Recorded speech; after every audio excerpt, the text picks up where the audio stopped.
Uh, Dear friends, hello, how are you?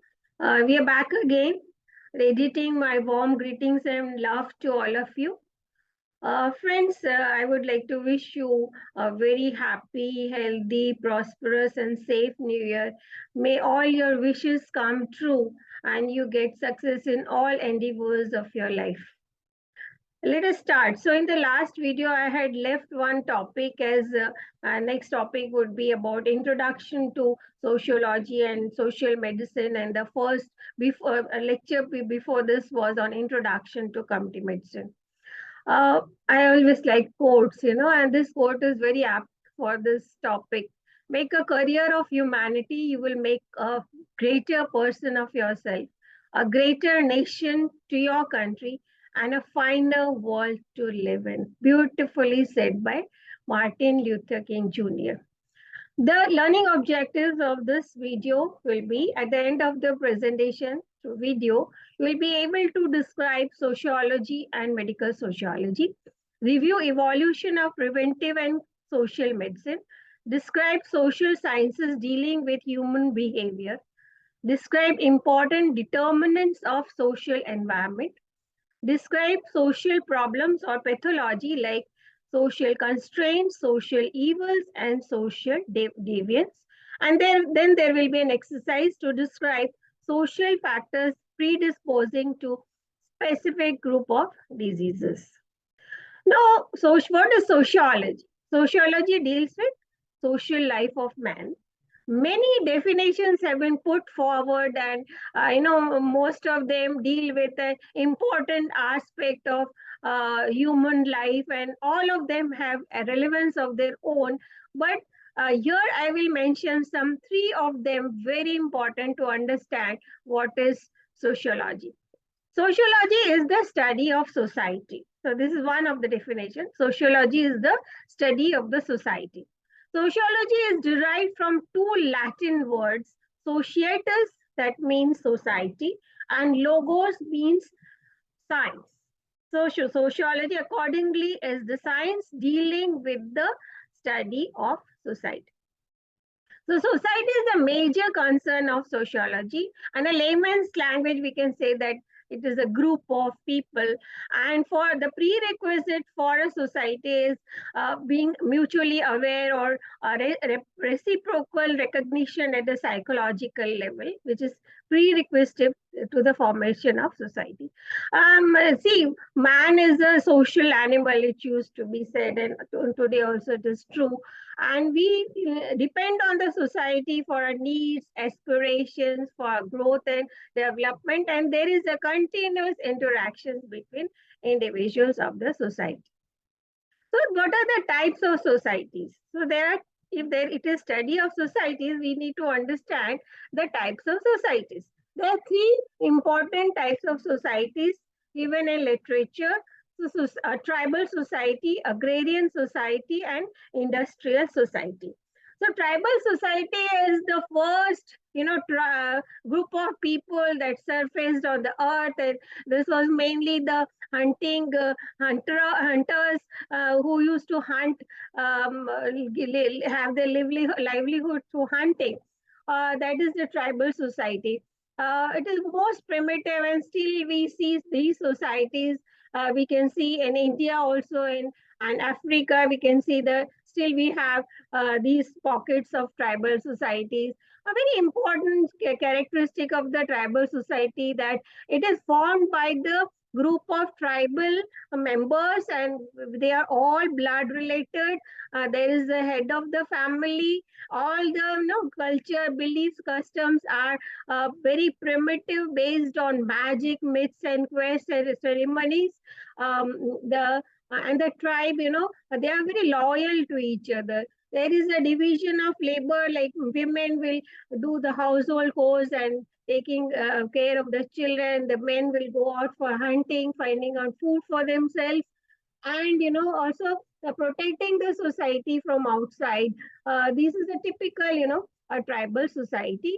Some according to the 2011 census, some 8.6% of the people were tribals, and still the figure remains the same in the last census carried out in 2022. It comprises of 104 million population. In Gujarat, India, this we have in the Gujarat, 14.6% are still tribes, and the pockets mainly, Panchmals and Dahod, Narbada, Chota Udeipur, Dang, Vapi, and these are and other few places which are tribal. Still, we find these societies.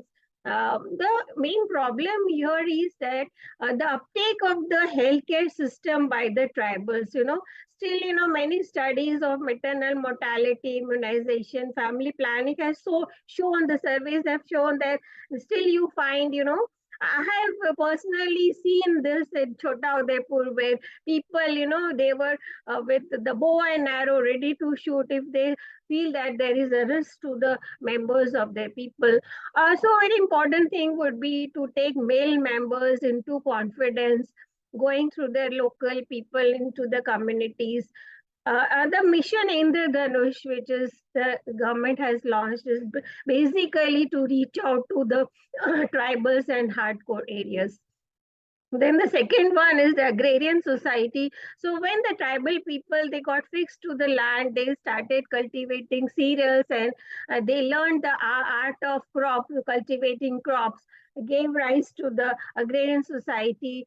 And so there was domestication of animals to provide milk and other food products to them. The very important, so 60% of the population, excluding tribals, is still this agrarian society. A typical rural village is an example of this agrarian society in India. They are still rural population. The main important characteristic of this is there is a strong caste system, and there is little mobility between the castes, so little less interactions between them. And it is there is a head of the household, and people have to follow strictly the whatever the household, the head of the household says, and they are dependent upon agriculture, and they believe in folkways and more. So, if you study sociology chapter, the definitions, so society has certain norms, the rules to follow, which is known as social norms. And when it is informal expectation, then it is known as folkways. Like folkways can be one of the example in some societies. There could be like I've seen some societies like that, where the the men has to give dowry to the females, family, when they get married. So it is very in few of these societies. You can call this as folkways. One of the important positive modes, one example is like when the pregnancy takes place, the girl is sent to the house of the mother, where she can take care of herself and get good food. So there are certain positive aspects as well, which needs to be promoted, and the myths needs to be corrected. Then there is the industrial society. So when the industrial revolution took place, where we started in the Western world, and then it spread all over, basically because of the development of the science and industries, that led to the destruction of the joint family system, and people migrated. They were landless, laborers migrated from the rural areas for job opportunities or for education or other luxurious requirements. They shifted. The main characteristic of this type of society is, material mind and material gains, and the isolation and destruction of the joint family system.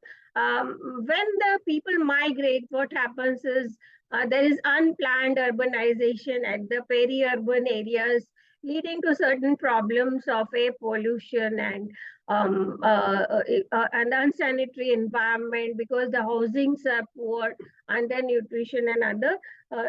Peri-urban areas also are the grounds for antisocial activities and drug abuse and sexual abuse.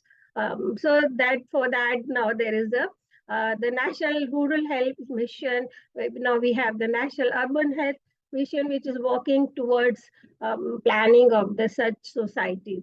Peri-urban, still we can see rural, peri-urban, urban, and still tribal societies all together in India. So these are so knowing them would be important because you need to practice public health in the societies to promote the health and prevent disease.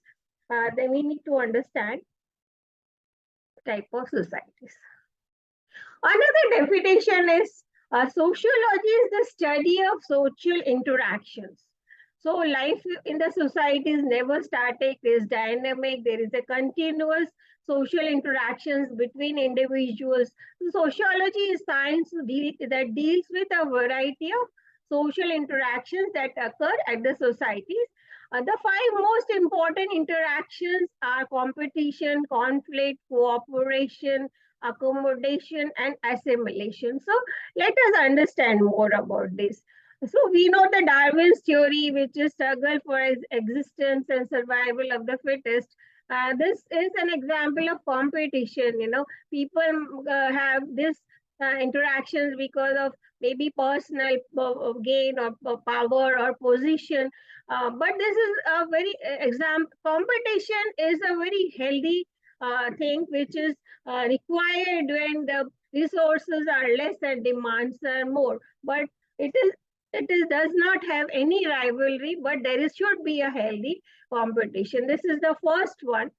Then second one is conflict. So when clash of interest takes place between two groups of people, leading because of inequalities between the groups, lead to conflicts. So conflicts is a negative interactions can lead to rivalry and bad blood.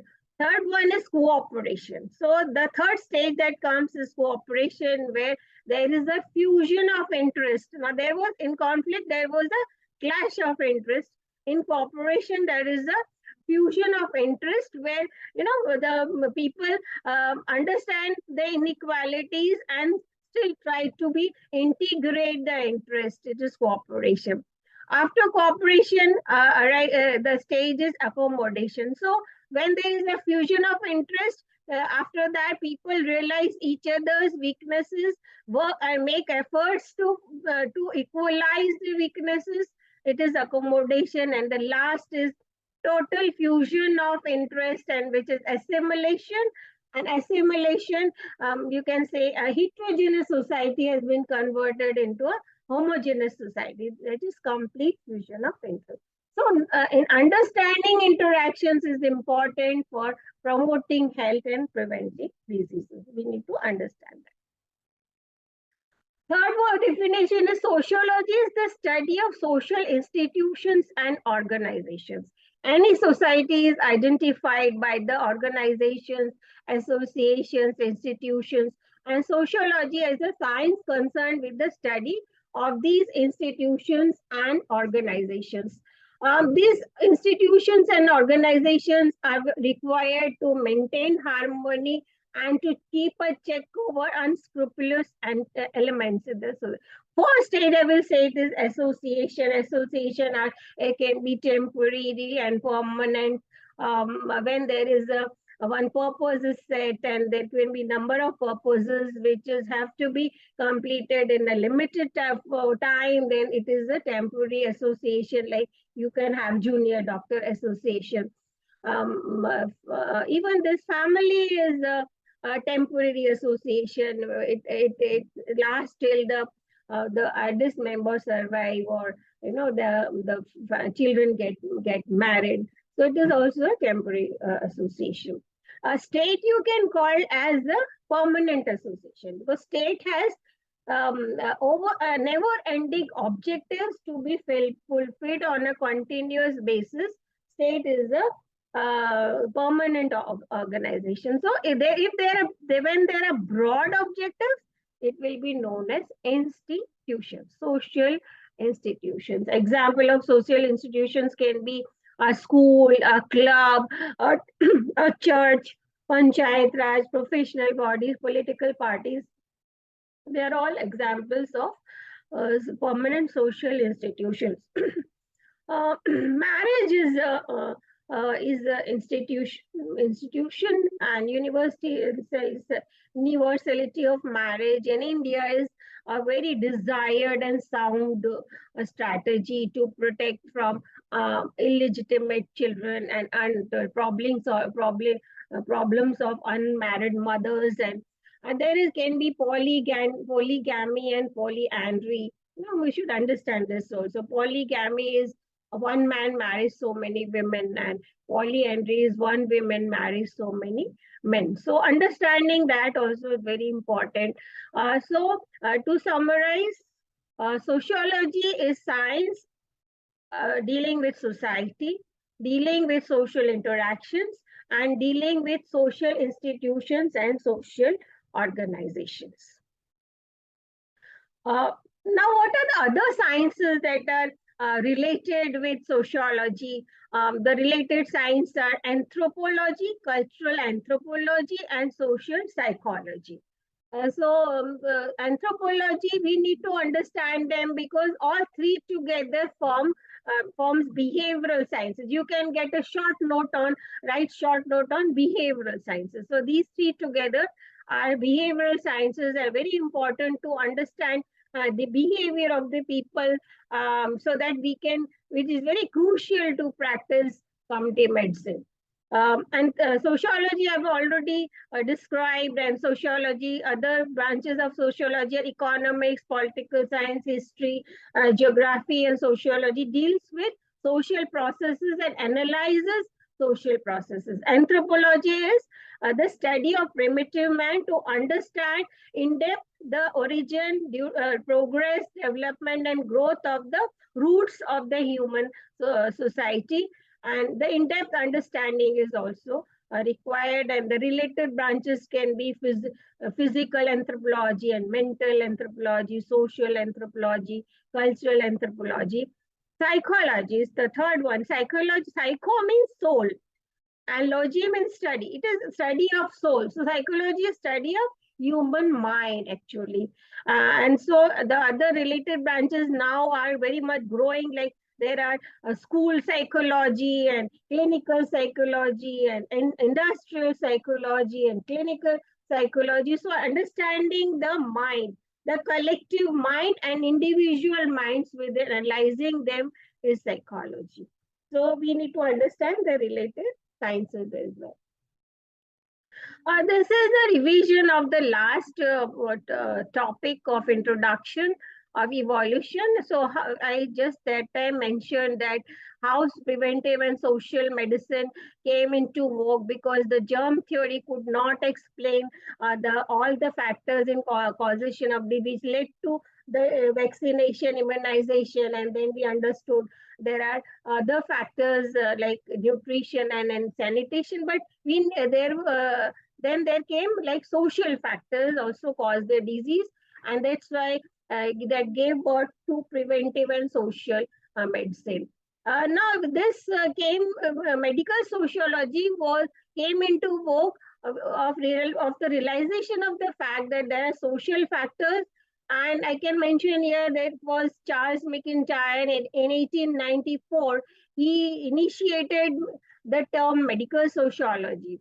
Medical sociology is defined as a professional endeavor devoted to social epidemiology, study of cultural factors and social relations in connection to illnesses, and social principles in medical organization and treatment. So medical sociology is study of family, study of society, and study of the state who are responsible to provide services in health and disease to individuals and the community. So there is social etiology. So social factors lead to consequences, that is social pathology, and then social and political reforms are required, measures are required, that is social therapy. And the tools here is from the lab, we move out to the community. The tools become epidemiology, biostatistics, there is social anatomy, social physiology, social pathology, and social therapy. So we need to integrate how medical sociology is related to other disciplines, right? Yeah. So, yeah.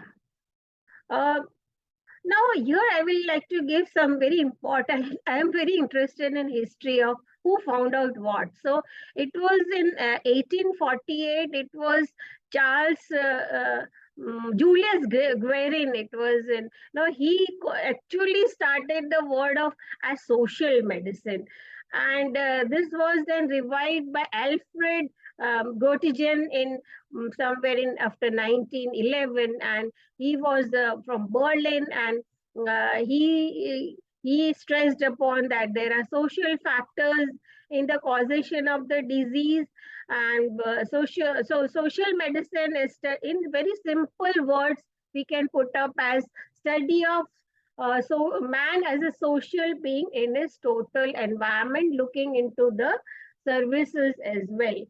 Social medicine is not very new, and I had explained in the previous topic of introduction that it is an extension of public health because there is a strong relation between medicine and social sciences.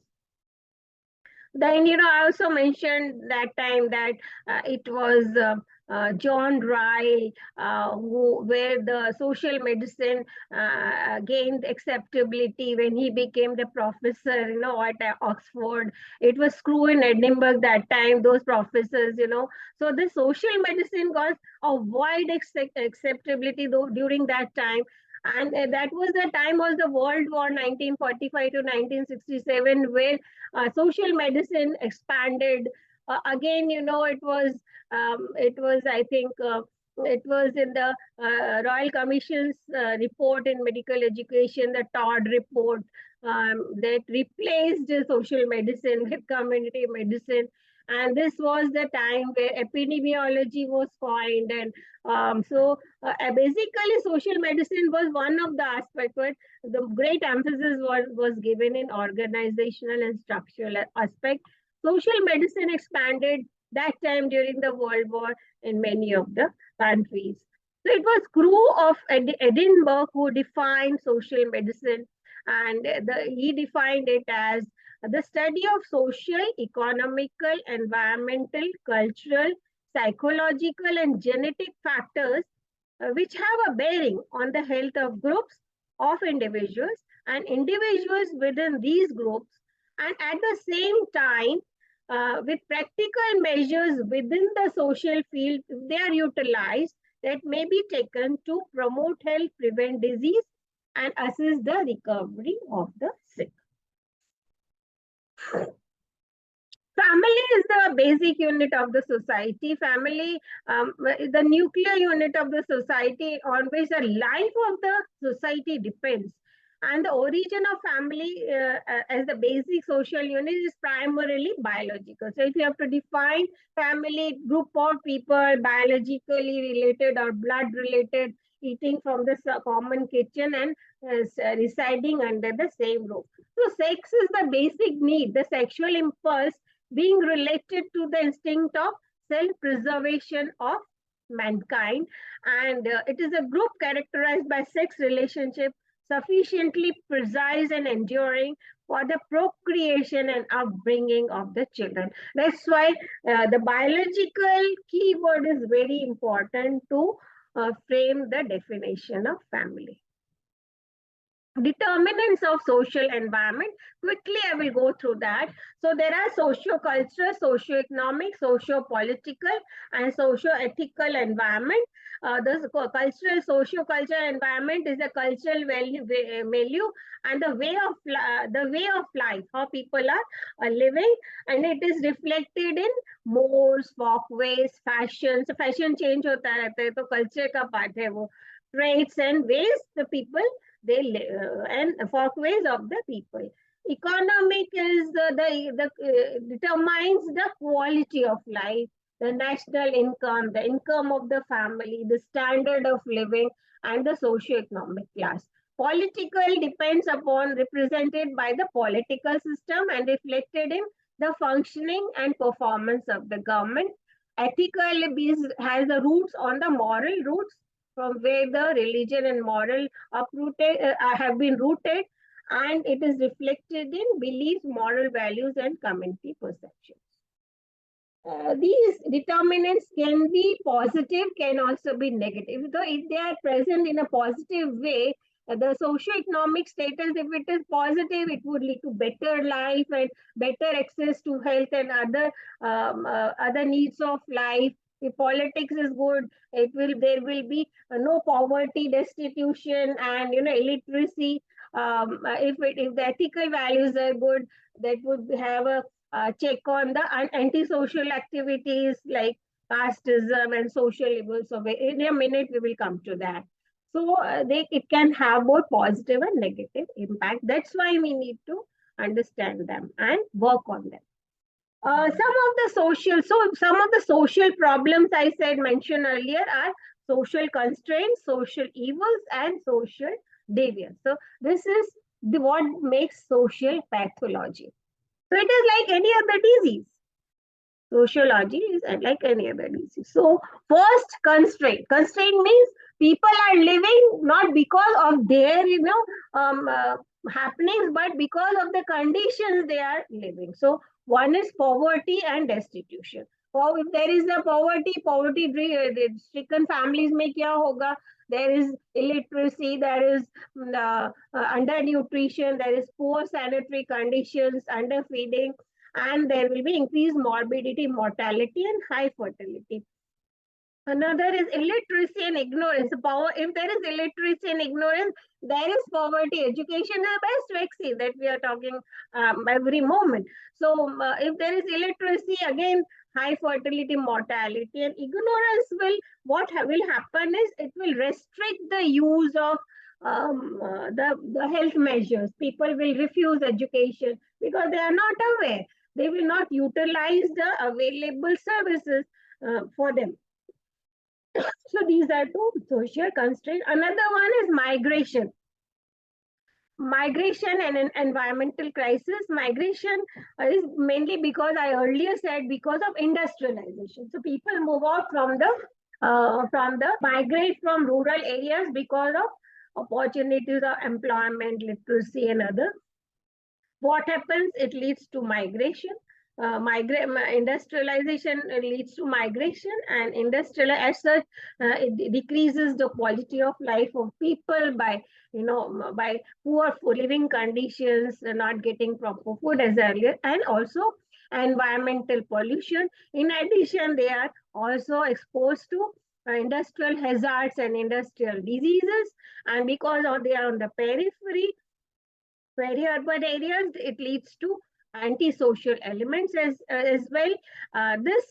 Students, I have left this blank. This is practice time. Fill in the outcomes for these two, right? Okay. And then social evils. So what are social evils? Evils like, so this is man-made. Huh? Social evils is created by the man or society itself. Smoking and drinking, and I'm not going into the details very much, like what the outcome will be: bronchitis, emphysema, and peptic ulcers, cardiovascular disease, cancers. Even drinking will affect the liver and certain cancers, and so it is an evil in the society which needs to be corrected, and people needs to be there need to be legislative measures strongly and to curb these evils. Social labor, child labor, and child abandonment. So what happens in child, if the child is a labor, leads to postural defects, leads to skeletal deformities, they are exposed to occupational hazards and accidents. If the child is abandoned on the street, what the child will do? Child will be a vendor on the street, become a beggar, and they become porters of heavy weight they lifting on the roads, and they may indulge in antisocial activities. Other evils like gender bias and discrimination, child neglect, and child abuse. This is practice time, students. You have to fill up this columns, what are the outcomes? In short, I can say that in gender, if they, because there is a male dominance, we all know, in the society. And I previous lecture of gender bias, you will go through, we must have gone through these definitions. So if there is gender bias and discrimination, then what will happen is, there is the statistics is different, like literacy, and it's the sex ratio, and which leads to school dropouts, and which leads to less job opportunities, decision making power to the men, and even income is less for women, and then this affects the health of the women in the society. Child neglect and child abuse. So if it is purposeful, then it is known as deprivation, and if it is unwilling, it is known as destitution. Child neglect and child abuse, because the parent might be abusing, because the spousal abuse, and because of alcohol, and because of those drug abuse, and these children can also be exposed to sexual abuse. So fill in this gap more. I have given you some hints about what are the outcomes. Caste and casteism. So I earlier mentioned that the rural society has a division of labor through caste and the stratas, and there is little movement. So there will be little interactions between the groups, which might lead to conflicts, and and people might indulge into, it arrests the progress and prosperity, and it threatens the unity and integrity of the country. You fill in this blank for the column how you have to fill. Stress and stressful behavior. So stress can be of two types. The eustress, which is a positive stress because of the presence of coping mechanism. If there is stress, coping mechanism is not there, then what will happen then? The people has poor self-esteem, and they indulge into drug abuse and smoking and antisocial activities. Yes, these are some of the evils. Crime and corruption. Yes. So crime, definition of crime has changed over the time. It has, it has been wide, varied, and it has become complex. And I will say here that if the white collar crime becomes a corruption, and which is perpetuated by higher people in the higher class and white collar, and higher society, the authorities, and crime leads to blackmailing and smuggling and land evasion and tax evasion and land grabbing, and if it is on a political, then leads to social disorganization and might lead to terrorism. Prostitution and STD. You have to fill up this columns. This is your homework. Prostitution and STD. So earlier I mentioned that when people migrate in the peri-urban areas, their conditions are very poor. They live in a risky situation. The females reach prostitution homes, and the men, they have underlying job, and the women then have guilt and low self-esteem. They go into depression. Man can indulge in antisocial activities, drug abuse, and alcohol. So it is another social evil. So these were some of the evils. Then there another pathology is social deviance. So this is different kind, like drug abuse. So what is the statement? Problem statement is that when drug is taken for non-medical purposes in a quantity and in at frequency which exceeds the pharmaceutical norm. So drug abuser, what he will do? First he is inducted, then he continues, and then goes into addiction, and then he has some physical, mental, and psychological changes. Another is juvenile delinquency. So behavioral problems in deviant adolescents. It can be range from misbehavior to assaults to robbery and to heinous crime. So what are the types? What is the problem outcome? Sociological delinquents carry approval. So there are two types of delinquents. One is sociological delinquency, which is approved by the community. And these groups assault in a group. and they maintain close link with the society because there is a community sanction for those type of delinquents. Others are psychopaths. Psychopaths, whatever they do, they're indifferent. They might kill somebody. They they cut some girl into 36 pieces. Still nothing happens to them. So this is known as psychopath.